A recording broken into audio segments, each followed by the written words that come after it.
போட்ட அப்பலாம் சொல்லப்போனா அவங்க போட்ட ஒரு வாழ்க்கையில இந்த தொழிலுக்கு அவங்க போட்ட எங்களுக்கு ஒரு சின்ன இன்னும் பச்சையா சொன்னா பிச்சைன்னு சொல்லலாம். ஏன்னா வந்து அவங்க போட்ட அந்த கோடு அந்த இதுதான்.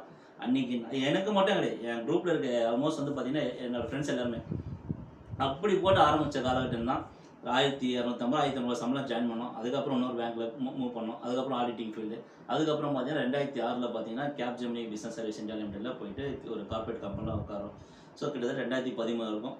அன்னைக்கு அவங்க எங்கள வந்துட்டு ஒரு கார்ப்பரேட் கம்பெனில போயிட்டு ஒரு உட்கார வைக்கலன்னா, நாங்க வந்துட்டு ஆல்மோஸ்ட் நான் என்ன பொறுத்தவரைக்கும் இன்னைக்கு என் ஃப்ரெண்ட்ஸ் எல்லாமே இன்னைக்கும் கார்ப்பரேட்ல தான் இருக்காங்க. ஒருத்தர் வந்து பார்த்தீங்கன்னா பெங்களூர்ல ஒரு கம்பெனிக்கு வந்து வைஸ் பிரசிடென்ட்டா இருக்காரு. இங்க பார்த்தீங்கன்னா ஒரு பெரிய ஒரு கம்பெனி வந்து என் நண்பர் வந்துட்டு அவர் ஒருத்தர் பிரபாகர் சொல்லிட்டு அவர் பெங்களூர்ல இருக்காரு. அவர் வைஸ் பிரசிடென்ட்டா இருக்காரு. இங்க நம்ம குத்புதீன் ஒருத்தர் இருக்காரு. அவரும் இங்க ஒரு பெரிய தனியார் கம்பெனி வைஸ் பிரசிடென்ட்டா இருக்காரு. ப்ளஸ் வந்து நிறைய பேர் அக்செஞ்சர், விப்ரோ இந்த மாதிரி நிறைய கம்பெனில நிறைய பேர் ஒர்க் பண்ணிட்டு இருக்காங்க. ஸோ என்னோட வந்து நான் 2010